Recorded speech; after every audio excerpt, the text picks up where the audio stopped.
नमस्कार दोस्तों, अगर आपको भी लखनऊ और राजस्थान के बीच खेला गया आईपीएल का 32वां मुकाबला पसंद आया हो तो इस वीडियो को दिल से एक लाइक जरूर करें। दोस्तों, आईपीएल 2026 का 32वां और अब तक का सबसे रोमांचक सांसों को रोक देने वाला महामुकाबला आज आईपीएल इतिहास की दो बड़ी टीमें लखनऊ सुपर जायंट्स और राजस्थान रॉयल्स के बीच एकाना क्रिकेट स्टेडियम लखनऊ में खेला गया। ऐसे में मुकाबले की शुरुआत हुई लखनऊ के टॉस जीतने को लेकर। जी हां, आज के इस रोंगटे खड़े कर देने वाले महामुकाबले में कप्तान ऋषभ पंत ने टॉस जीता और पहले गेंदबाजी करने का फैसला किया और विपक्षी टीम राजस्थान को बल्लेबाजी के लिए आमंत्रित किया था। फिर मुकाबला शुरू हुआ। रनों की बारिश करने के इरादे से राजस्थान की ओर से यशस्वी जायसवाल और वैभव सूर्यवंशी ओपनिंग बल्लेबाजी करने के लिए मैदान में उतरे। दोस्तों, इन दोनों ही बल्लेबाजों के कंधों पर इस महामुकाबले में अपने टीम को एक विस्फोटक ओपनिंग शुरुआत दिलाने की बड़ी जिम्मेदारी थी। और दोस्तों, ऐसी ही कुछ झलकियां राजस्थान की ओपनिंग बल्लेबाजों की ओर से देखने को भी मिली। जी हां, लखनऊ की ओर से पहला ओवर लेकर आए तूफानी गेंदबाज मोहम्मद शमी की पहली 3 गेंदों को तो स्ट्राइक पर मौजूद यशस्वी जायसवाल ने काफी सूझबूझ के साथ खेला और कोई भी रन नहीं बटोरा। परंतु दोस्तों, जैसे ही चौथी गेंद पर मोहम्मद शमी अपनी लाइन से भटके, इसका फायदा स्ट्राइक पर मौजूद यशस्वी जायसवाल ने काफी बेहतरीन तरीके से उठाया और पीछे की ओर अपने बल्ले का मुंह मोड़ते हुए एक बेहतरीन चौके के साथ अपनी पारी का आगाज कर डाला। परंतु बता दूं, यह चौका छोड़ दिया जाए तो यह ओवर काफी शांत राजस्थान के लिए साबित हुआ, क्योंकि इसके बाद मोहम्मद शमी ने अपनी कांटा बदलती हुई गेंद में एक बार फिर जायसवाल को काफी ज्यादा परेशान किया और इस ओवर का अंत होने तक मात्र 6 रन बनाने का मौका राजस्थान की टीम को दिया। दोस्तों, मैच का पहला ओवर तो यशस्वी जायसवाल काफी सूझबूझ के साथ खेले थे, लेकिन दूसरे ओवर में जैसे ही युवा बल्लेबाज वैभव सूर्यवंशी स्ट्राइक पर आए, उन्होंने अपना चिर परिचित अंदाज मैदान में दिखाया और लखनऊ की ओर से गेंदबाजी पर आए प्रिंस यादव को आते ही अपने पाले में लिया और दूसरी गेंद पर बेहतरीन कलाइयों का इस्तेमाल करते हुए गेंद को सीमा रेखा के पार पहुंचा दिया। वहीं इसके बाद अगली गेंद पर जोरदार कट लगाते हुए इस ओवर का दूसरा चौका भी अपने खाते में जोड़ लिया। बता दूं, सूर्यवंशी ने अपने खुद के दम पर इस ओवर में 10 रन बटोरे। और दोस्तों, कहते हैं ना कि खरबूजे को देखकर खरबूजा रंग बदलता है, और ऐसा ही कुछ मैच के तीसरे ओवर में देखने को मिला, जहां पर अब तक शांत दिखने वाले यशस्वी जायसवाल ने भी अपना हाथ खोला और मैच का तीसरा ओवर लेकर आए मोहम्मद शमी के खिलाफ लगातार 3 गेंदों को सीमा रेखा के पार पहुंचाते हुए अपने इरादों को स्पष्ट कर डाला। परंतु दोस्तों, इसके बाद मोहम्मद शमी ने दिखा दिया कि क्यों वे एक खतरनाक गेंदबाज माने जाते हैं। जी हाँ, क्योंकि 3 चौके खाने के बावजूद शमी ने अपनी लाइन और लेंथ को नहीं बदला और ओवर की चौथी अपनी पटकी हुई गेंद में टीम के लिए खतरा साबित होते जा रहे यशस्वी जायसवाल को फंसाया और विकेट कीपर ऋषभ पंत के हाथों कैच आउट करवाते हुए आज के महामुकाबले का पहला झटका राजस्थान की टीम को दे दिया। आपको बता दें, यशस्वी जायसवाल आज लखनऊ के खिलाफ 12 गेंदों में 22 रनों की पारी खेल आउट हुए। दोस्तों, पावर प्ले में ही राजस्थान की बड़ी मछली जाल में फंसने के चलते अब अलग ही खुशी लखनऊ के खिलाड़ियों और साथ ही लखनऊ के प्रशंसकों के बीच देखने को मिल रही थी। और दोस्तों, इसी खुशी को 2 गुना किया अगली ही गेंद पर एक बार फिर तूफानी गेंदबाज मोहम्मद शमी ने, जिन्होंने अगली ही गेंद पर राजस्थान की ओर से मैदान में उतरे नए बल्लेबाज ध्रुव जुरैल को अपनी कांटा बदलती हुई गेंद में फंसाया और विकेट कीपर पंत के हाथों कैच आउट करवाते हुए एक ही ओवर में दोहरा झटका राजस्थान की टीम को दे दिया। आपको बता दें, ध्रुव जुरैल आज के महामुकाबले में अपना खाता भी नहीं खोल पाए। दोस्तों, भले ही अब तक 32 रन पहले 3 ओवरों में राजस्थान की टीम ने स्कोर बोर्ड पर लगा दिए थे, लेकिन मोहम्मद शमी की घातक गेंदबाजी के सामने देखते ही देखते राजस्थान की टीम अपने 2 प्रमुख बल्लेबाजों को भी गवा चुकी थी, जिस कारण अब एक तरफ जहां लखनऊ के खिलाड़ी जल्लोश करते हुए नजर आ रहे थे, तो वहीं दूसरी ओर राजस्थान के खेमे में अब सन्नाटा छा चुका था। ऐसे में दोस्तों, 2 बड़े बल्लेबाजों के पवेलियन लौट जाने के बाद अब राजस्थान की ओर से मैदान में उतरे खुद कप्तान रियान पराग। बता दूं, देखा जाए तो यह ओवर लखनऊ के लिए काफी बेहतरीन साबित हुआ, जहां पर शमी ने 3 चौके भले ही खाए, लेकिन साथ ही 2 बड़े बल्लेबाजों को भी अपने जाल में फंसाया। दोस्तों, पिछले ओवर में तेज गेंदबाज मोहम्मद शमी को विकेट हासिल हुआ था, जिस कारण लखनऊ के कप्तान पंत ने चालाकी की और मैच का अगला ओवर भी तेज गेंदबाज मोहसिन खान को करने दिया। और दोस्तों, गेंदबाजी पर आए मोहसिन खान ने भी पंत को बिल्कुल भी निराश नहीं किया और आते ही अपनी तूफानी गेंदबाजी का जादू मैदान में बिखेर दिया और पहली 5 गेंदों पर स्ट्राइक पर मौजूद युवा बल्लेबाज सूर्यवंशी को एक भी बड़ा शॉट खेलने का मौका नहीं दिया, जिस कारण दोस्तों प्रेशर बढ़ता गया और इसी प्रेशर में 15 साल के सूर्यवंशी अपना धैर्य खो बैठे और गुड लेंथ की गेंद पर बड़ा शॉट खेलने के चक्कर में दिग्विजय राठी को एक आसान सा कैच थमाकर टीम को मंझधार में छोड़ गए। आपको बता दें, वैभव सूर्यवंशी आज बड़ी पारी खेलने में पूरी तरह नाकामयाब रहे और मात्र 8 रन बनाकर पवेलियन का रास्ता नाप लिए। दोस्तों, हमेशा राजस्थान के टॉप 3 के बल्लेबाज एक धुआंधार शुरुआत टीम को दिलाते हैं, लेकिन लखनऊ की घातक गेंदबाजी के सामने आज भी बिखरा हुआ राजस्थान का बल्लेबाजी क्रम नजर आ रहा था। जी हाँ,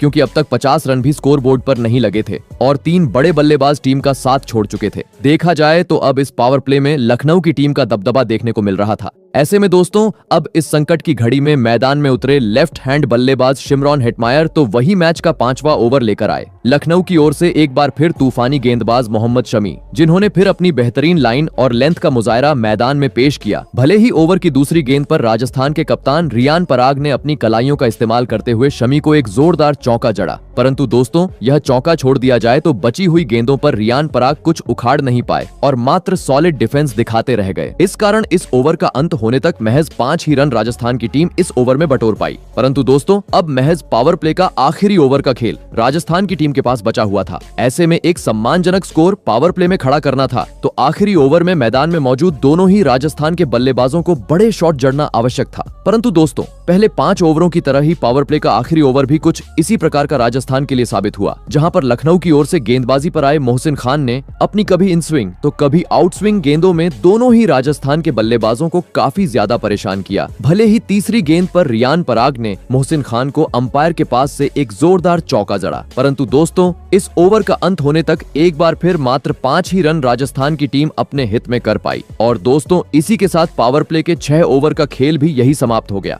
आपको बता दें खराब बल्लेबाजी के चलते आज महज 44 रन ही पावर प्ले खत्म होने तक राजस्थान की टीम स्कोर बोर्ड पर लगाने में सफल हो पाई थी। दोस्तों शुरुआती ओवरों में विकेट गिर जाने के चलते भले ही जैसी चाहिए वैसी शुरुआत आज राजस्थान के बल्लेबाज टीम को दिलाने में सफल नहीं हो पाए थे, लेकिन लखनऊ जैसी बड़ी टीम के सामने विशाल लक्ष्य खड़ा करना था तो अब मैदान में मौजूद शिमरॉन हेटमायर और कप्तान रियान पराग को पावर प्ले के बाद अपने गियर में बदलाव करते हुए धुआंधार बल्लेबाजी करना जरूरी था। और दोस्तों ऐसा ही कुछ अंदाज पावर प्ले के बाद अगले यानी मैच के 7वें ओवर में देखने को मिला, जहां पर लखनऊ की ओर से स्पेल का पहला ओवर लेकर आए मयंक यादव की पहली 5 गेंदों को तो हेटमायर और रियान पराग ने काफी संभाल कर खेला और गेंदबाज को सम्मान देते हुए मात्र 1 रन बटोरा। परंतु दोस्तों ओवर की अंतिम गेंद पर जैसे ही मयंक यादव अपनी लाइन से भटके, इसका फायदा कप्तान रियान पराग ने काफी बेहतरीन तरीके से उठाया और कलाइयों का जोरदार तरीके से इस्तेमाल करते हुए पीछे की ओर अपनी पारी का पहला आसमानी छक्का जड़ दिया। बता दूं यह छक्का करीबन 80 मीटर का था। लगने लगा अब यहाँ से राजस्थान की रन गति तेज गति से बढ़ती हुई नजर आएगी। परंतु दोस्तों इसके बाद अगला यानी मैच का 8वां ओवर एक बार फिर लखनऊ ने अपने हित में किया, जहां पर गेंदबाजी पर आए स्पिनर गेंदबाज दिग्विजय राठी ने अपनी फिरकी का जाल मैदान में बिछाया और हेटमायर और रियान पराग को एक भी बड़ा शॉट खेलने का मौका नहीं दिया और स्ट्राइक रोटेट करने पर मजबूर कर डाला। साथ ही अगला ओवर भी कुछ इसी प्रकार का देखने को मिला, जहां पर इस बार प्रिंस यादव ने अपनी 140 से अधिक की स्पीड से राजस्थान के बल्लेबाजों को तंग किया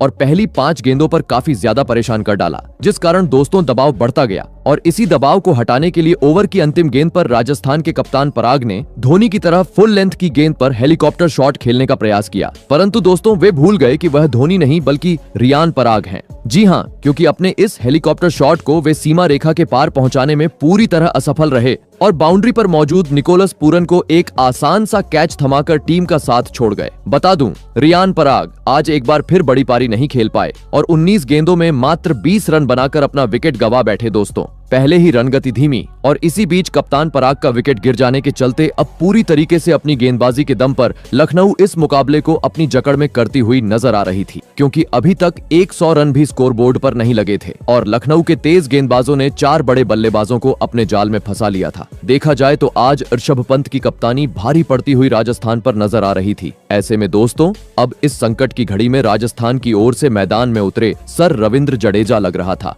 4 बड़े बल्लेबाज गंवाने के चलते अब यहां से अगले कुछ ओवर धीमा खेल राजस्थान की ओर से देखने को मिलेगा। परंतु दोस्तों वेस्टइंडीज के ताबड़तोड़ बल्लेबाज हेटमायर ने न आओ देखा न ताव और अगले ओवर में यानी मैच के 10वें ओवर में मैदान में आतंक मचा डाला और लखनऊ की ओर से गेंदबाजी पर आए मयंक यादव के खिलाफ पहली ही गेंद पर पुल लगाते हुए गेंद को सीधे दर्शक दीर्घा में पहुंचा दिया, तो वहीं इसके बाद अगली 2 गेंदों को चौकों में तब्दील कर डाला। बता दूं लंबे अंतराल बाद यह ओवर राजस्थान रॉयल्स के हित में गया, जहां पर हेटमायर ने करीबन 14 रन बटोरे। परंतु दोस्तों मानो जैसे आज राजस्थान के बल्लेबाजों को किसी की नजर सी लग गई थी। जी हाँ, क्योंकि भले ही पिछले ओवर में हेटमायर ने अपनी ताबड़तोड़ बल्लेबाजी के चलते 14 रन बनाए, लेकिन अगले ही ओवर में वे मोहसिन खान के खिलाफ अपना धैर्य खो बैठे और ओवर की पहली गेंद को ऑफ साइड की ओर खेलने के चक्कर में प्रिंस यादव को एक आसान सा कैच थमाकर महत्वपूर्ण मौके पर टीम का साथ छोड़ गए। आपको बता दें, शिमरॉन हेटमायर 18 गेंदों पर 22 रन बनाकर आउट हुए। दोस्तों, बद से बदतर देखा जाए तो अब राजस्थान की स्थिति हो चुकी थी, क्योंकि ना रन बन पा रहे थे, ना राजस्थान के बल्लेबाज अपने विकेट संभालने में अब तक सफल हुए थे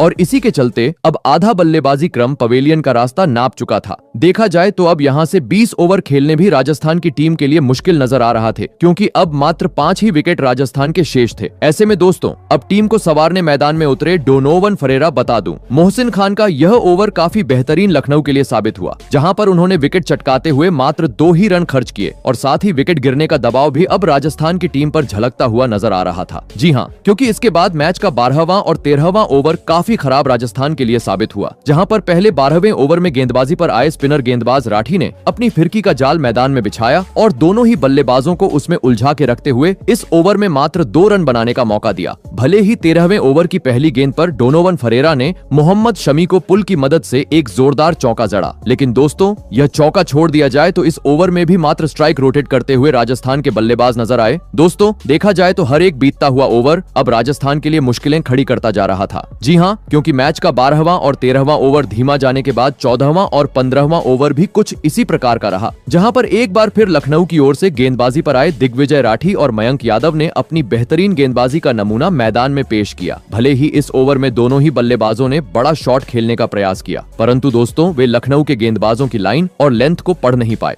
इस कारण इन 2 ओवरों में भी मात्र स्ट्राइक रोटेट करते हुए राजस्थान के बल्लेबाज नजर आए। परंतु दोस्तों, अब मात्र आखिरी 5 ओवरों का खेल राजस्थान की टीम के पास बचा हुआ था। ऐसे में एक सम्मानजनक लक्ष्य लखनऊ के सामने खड़ा करना था, तो किसी भी हाल में मैदान में मौजूद दोनों ही राजस्थान के बल्लेबाजों को अपने गियर को शिफ्ट करना आवश्यक हो चुका था। परंतु दोस्तों, राजस्थान के बल्लेबाज ऐसा कुछ करें उससे पहले ही मैच का 16वां ओवर लेकर आए प्रिंस यादव ने अपनी तूफानी गेंदबाजी का जौहर मैदान में बिखेर दिया और पहली 5 गेंदों पर 3 रन खर्च करने के बाद ओवर की अपनी 5वीं पटकी हुई गेंद पर स्ट्राइक पर मौजूद डोनोवन फरेरा को चकमा दिया और बाउंड्री पर खड़े मोहसिन खान के हाथों कैच आउट करवाते हुए एक और बड़ा झटका राजस्थान की टीम को दे दिया। आपको बता दें, डोनोवन फरेरा मात्र 20 रनों की पारी आज टीम के लिए खेल पाए। दोस्तों, ताश के पत्तों की तरह मानो जैसे अब राजस्थान की टीम लखनऊ के सामने बिखर चुकी थी, क्योंकि रनों की रफ्तार तो धीमी थी ही, लेकिन अब 6 बड़े बल्लेबाज भी टीम का साथ छोड़ चुके थे। देखा जाए तो एक तरफा मुकाबला अब मैदान पर नजर आ रहा था। ऐसे में दोस्तों, अब मैदान में उतरे इम्पैक्ट प्लेयर के रूप में शुभम दुबे आवश्यकता थी, बचे हुए ओवरों में अब चौकों छक्कों में डील करने की। परंतु दोस्तों, राजस्थान के बल्लेबाज अपने हाथ को खोल ही नहीं रहे थे। जी हाँ, क्योंकि इसके बाद 17वां ओवर भी एक बार फिर लखनऊ ने अपने पक्ष में किया, जहां पर सेट होने के बावजूद सर जडेजा मात्र स्ट्राइक रोटेट करते रह गए। बता दूं, राजस्थान के इस खराब प्रदर्शन को देख पवेलियन में बैठे राजस्थान के कोच कुमार संगकारा भी काफी निराश दिखाई अब दे रहे थे। परंतु दोस्तों, अंततः मैच के 18वें ओवर में दिग्विजय राठी के खिलाफ नए बल्लेबाज शुभम दुबे ने अपना हाथ खोला और बाहर जाती हुई गेंद पर जोरदार शॉट खेलते हुए पीछे की ओर अपनी पारी का पहला चौका जड़ दिया और इसके बाद स्ट्राइक रोटेट करते हुए इस ओवर को राजस्थान के हित में किया। परंतु अब महज आखिरी 18 गेंदों का खेल राजस्थान की टीम के पास बचा हुआ था। ऐसे में एक सम्मानजनक लक्ष्य तक टीम को ले जाना था, तो इन बचे हुए गेंदों पर रनों की बरसात करना आवश्यक था। और दोस्तों, ऐसा ही कुछ लेफ्ट हैंडेड बल्लेबाज सर रविंद्र जडेजा ने करके दिखाया, जिन्होंने बचे हुए आखिरी 12 गेंदों पर आतंक मचा डाला और मैदान के चारों ओर चौके छक्के लगाते हुए लखनऊ की गेंदबाजों को काफी बुरी तरह धोया और 20 ओवर का खेल खत्म होने तक टीम को 150 रन के पार पहुंचा दिया और यह महामुकाबला जीतने के लिए लखनऊ के सामने 160 रन को विशाल लक्ष्य खड़ा कर डाला। ऐसे में दोस्तों, इसके बाद राजस्थान से मिले 160 रनों के लक्ष्य का पीछा करने लखनऊ की ओर से मिचेल मार्श और आयुष बड़ोनी बल्लेबाजी करने के लिए मैदान में उतरे। दोस्तों, राजस्थान ने दिया हुआ लक्ष्य बड़ा था। ऐसे में दोनों ही बल्लेबाजों पर विस्फोटक अंदाज में शुरुआत दिलाने की बड़ी जिम्मेदारी थी और दोस्तों, ऐसा ही कुछ लक्ष्य का पीछा करते हुए लखनऊ के बल्लेबाजों के द्वारा देखने को भी मिला। जी हाँ, राजस्थान की ओर से पहला ओवर लेकर आए तूफानी गेंदबाज जोफ्रा आर्चर का आते ही स्ट्राइक पर मौजूद मिचेल मार्श ने समाचार लिया और ओवर की दूसरी गेंद पर खूबसूरत कवर ड्राइव करते हुए चौके के साथ अपनी पारी का आगाज कर डाला। तो वहीं इसके बाद सामने की ओर अगली गेंद पर बल्ले का मुंह मोड़ते हुए एक बार फिर गेंद को चौके में तब्दील कर डाला। दोस्तों, पहले 3 गेंदों पर ही अब 8 रन लखनऊ की टीम ने स्कोर बोर्ड पर लगा दिए थे, जिस कारण अब जरूरत थी बची हुई गेंदों पर स्ट्राइक रोटेट करते हुए इस पहले ओवर को अपने हित में करने की। परंतु दोस्तों, तभी ओवर की आखिरी गेंद पर स्ट्राइक पर आए आयुष बड़ोनी शॉट खेलकर 1 रन चुराने चले गए। परंतु दोस्तों, वे रन पूरा कंप्लीट करें उससे पहले ही राजस्थान के खिलाड़ियों ने चालाकी की और आयुष बड़ोनी को रन आउट करवाते हुए पहले ही ओवर में लखनऊ को आज के महामुकाबले का पहला झटका दे दिया। आपको बता दें, आयुष बड़ोनी आज राजस्थान के खिलाफ अपना खाता भी नहीं खोल पाए। दोस्तों, पहले ही ओवर में लखनऊ का बड़ा विकेट हाथ लगने के चलते अब काफी ज्यादा खुशी से झूमते हुए राजस्थान के खिलाड़ी मैदान पर नजर आ रहे थे। तो वहीं दूसरी ओर काफी निराश होते हुए आयुष बड़ोनी पवेलियन का रास्ता नाप चुके थे। ऐसे में दोस्तों, पहला विकेट जाने के बाद अब लखनऊ की ओर से मैदान में उतरे खुद कप्तान ऋषभ पंत। परंतु दोस्तों, आज के महामुकाबले में वे टीम के लिए कुछ योगदान नहीं दे पाए और आते ही दूसरे ओवर में नंद्रे बर्गर के खिलाफ बड़ा शॉट खेलने के चक्कर में एक बड़ी गलती कर बैठे और विकेट कीपर को आसान सा कैच थमाकर सस्ते में पवेलियन का रास्ता नाप लिए। आपको बता दें, ऋषभ पंत आज एक बार फिर बिना खाता खोले पवेलियन लौटे। दोस्तों, राजस्थान की घातक गेंदबाजी के सामने पावर प्ले में ही डगमगाती हुई लखनऊ की बल्लेबाजी नजर आ रही थी, क्योंकि अब तक 10 रन भी स्कोर बोर्ड पर नहीं लगे थे और 2 बड़े बल्लेबाज टीम का साथ छोड़ चुके थे, जिसे देख अलग ही जल्लोश करते हुए राजस्थान के खिलाड़ी अब मैदान पर नजर आ रहे थे। ऐसे में दोस्तों, 2 बड़े बल्लेबाजों के लौट जाने के बाद अब लखनऊ की ओर से मैदान में उतरे अनुभवी खिलाड़ी एडम मार्करम। परंतु दोस्तों, वे कुछ अपने बल्ले से करिश्मा दिखाएं उससे पहले ही कप्तान रियान पराग ने मैच का अगला ओवर करने दिया, एक बार फिर घातक गेंदबाज जोफ्रा आर्चर को।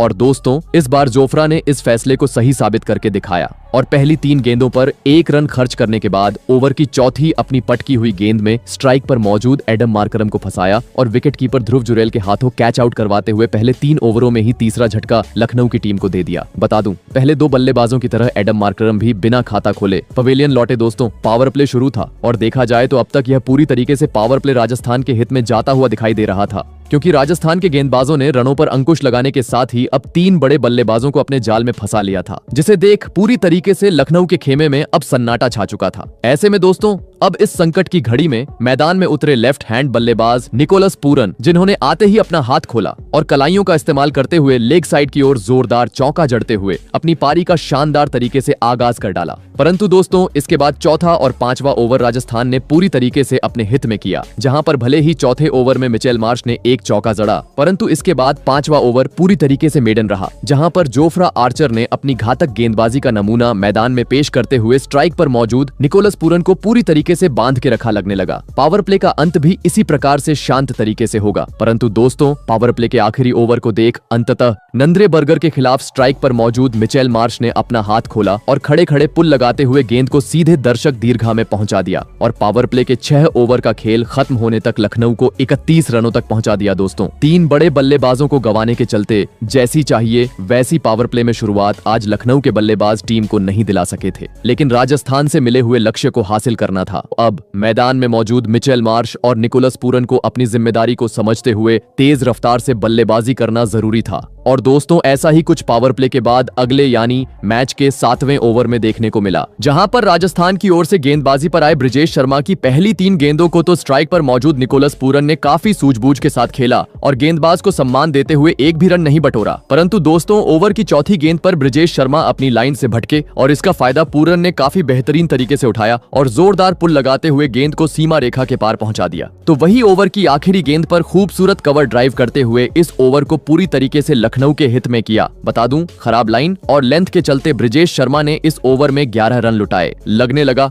अब यहां से मोमेंटम लखनऊ के हित में जाएगा। परंतु दोस्तों, इसके बाद कप्तान पराग ने दोनों छोरों से अपने स्पिनर गेंदबाजी आक्रमण को लगाया, जहां पर पहले 8वें ओवर में रविंद्र जडेजा ने काफी किफायती गेंदबाजी करते हुए मात्र 2 रन खर्च किए। तो वही 9वां ओवर भी राजस्थान के हित में रहा, जहां पर रवि बिश्नोई ने अपनी स्पिन का जाल मैदान में बिछाया और मिचेल मार्श और निकोलस पूरन को महज स्ट्राइक रोटेट करने पर मजबूर कर दिया। दोस्तों, पिछले 2 ओवर काफी खराब अब लखनऊ के लिए साबित हुए थे, इसलिए दबाव को हटाने मैच के 10वें ओवर में पूरन ने जडेजा के खिलाफ बड़ा शॉट खेलना चाहा, परंतु दोस्तों वे जडेजा की फिरकी को समझ नहीं पाए और बाउंड्री पर मौजूद खिलाड़ी को एक आसान सा कैच थमाकर अपना कीमती विकेट गंवा बैठे। आपको बता दें, पूरन आज टीम के लिए मात्र 22 ही रन बना पाए। दोस्तों, पावर प्ले में तेज गेंदबाजों और अब स्पिनर गेंदबाजों के चलते राजस्थान की टीम धीरे धीरे इस मुकाबले को अपनी पकड़ में करती हुई नजर आ रही थी, क्योंकि देखते ही देखते अब 4 बड़े बल्लेबाजों का शिकार राजस्थान के गेंदबाजों ने कर लिया था। ऐसे में दोस्तों, अब टीम को संवारने इम्पैक्ट प्लेयर के रूप में मैदान में उतरे हिम्मत सिंह, जिन्होंने आते ही बड़ा शॉट खेलने का प्रयास किया, लेकिन वे जडेजा की चालाक गेंदबाजी के सामने ओवर का अंत होने तक महज 2 ही रन अपने खाते में जोड़ पाए। परंतु दोस्तों, अगला ओवर जैसे ही रवि बिश्नोई लेकर आए, सेट बल्लेबाज मिचेल मार्श ने एक बार फिर अपनी बेहतरीन बल्लेबाजी का जादू रवि बिश्नोई को छकाया और ओवर की दूसरी गेंद पर बेहतरीन पुल की मदद से गेंद को सीमा रेखा के पार पहुंचा दिया। दोस्तों, भले ही एक छोर से लखनऊ की टीम डगमगाती हुई नजर आ रही थी, लेकिन एक छोर पूरी तरीके से मिचेल मार्श ने संभाल के रखा था, जो अच्छी गेंद का सम्मान तो कर ही रहे थे, लेकिन खराब गेंद को उसके सही अंजाम यानी बाउंड्री के पार भी पहुंचाते जा रहे थे। जी हां, क्योंकि रवि बिश्नोई के खिलाफ चौका जड़ने के बाद मैच के 12वें ओवर में मिचेल मार्श ने अपने पाले में सर रविंद्र जडेजा को लिया, जहां पर लगातार पहली 2 गेंदों को पहले ऑफ साइड तो उसके बाद लेग साइड की ओर सीमा रेखा के पार पहुंचा डाला और एक बार फिर लखनऊ को तेज गति से जीत की ओर ले जाना शुरू कर दिया। दोस्तों, एक छोर से तो मिचेल मार्श अपना बेहतरीन खेल दिखा रहे थे, लेकिन दूसरी छोर पर खड़े नए बल्लेबाज हिम्मत सिंह जब से आए तब से काफी संघर्ष करते हुए राजस्थान के गेंदबाजों के खिलाफ नजर आ रहे थे, जो बड़ा शॉट खेलने का प्रयास तो कर रहे थे, लेकिन अब तक अपने मंसूबों में कामयाब नहीं हो पा रहे थे, जिस कारण दोस्तों प्रेशर अब बढ़ता जा रहा था। और दोस्तों, इसी प्रेशर में हिम्मत सिंह अपना धैर्य खो बैठे और मैच के 15वें ओवर में रवि बिश्नोई के खिलाफ सामने की ओर छक्का लगाने के चक्कर में सीधे क्लीन बोल्ड होते हुए 15 रनों की पारी खेल अपना विकेट गंवा बैठे। और दोस्तों, जैसे ही यह विकेट गया, पूरे स्टेडियम में सन्नाटा छा गया, क्योंकि इस विकेट के साथ ही अब मुकाबला अपने अंतिम चरण की ओर बढ़ चुका था, जहां पर अब आखिरी 30 गेंदों पर लखनऊ को जीत के लिए 61 रनों की आवश्यकता थी। मैदान में मौजूद थे नए बल्लेबाज मुकुल चौधरी और मिचेल मार्श, परंतु दोस्तों तभी नंद्रे बर्गर के खिलाफ मैच के 16वें ओवर में पहली गेंद पर छक्का लगाने के बाद ओवर की तीसरी धीमी गेंद में मिचेल मार्श फंस गए और कप्तान पराग को एक आसान सा कैच थमाकर 55 रनों की पारी खेल अपना विकेट गंवा बैठे, जिस कारण दोस्तों अब महज 4 ही विकेट लखनऊ के शेष थे। ऐसे में अब मैदान में उतरे मोहम्मद शमी, जिन्होंने आते ही अपना रौद्र रूप अपनाया और पारी की तीसरी गेंद को सीधे तारामंडल में पहुंचा दिया, जिस कारण अब 24 गेंदों पर 49 रनों की आवश्यकता लखनऊ को थी। परंतु दोस्तों, इसके बाद मैच का 17वां ओवर लेकर आए ब्रिजेश शर्मा ने मैदान में आतंक मचा डाला और पहली गेंद पर मुकुल चौधरी का पत्ता साफ कर डाला, तो वहीं तीसरी गेंद पर मोहम्मद शमी को सीधा क्लीन बोल्ड करते हुए बची खुची लखनऊ की उम्मीदों को भी चकनाचूर कर दिया। जी हां, क्योंकि अब महज 2 विकेट लखनऊ के पास शेष थे और दोस्तों यह 2 विकेट मैच के 18वें ओवर में जोफ्रा आर्चर ने चटका लिए और लखनऊ के पूरे बल्लेबाजी क्रम को 119 रनों पर समेट डाला और इसी के चलते अंततः आज का रोमांचक महामुकाबला राजस्थान ने 40 रनों के अंतर से अपने नाम किया। तो दोस्तों, आपको कैसी लगी हमारी यह वीडियो, कमेंट करके जरूर बताइएगा। धन्यवाद।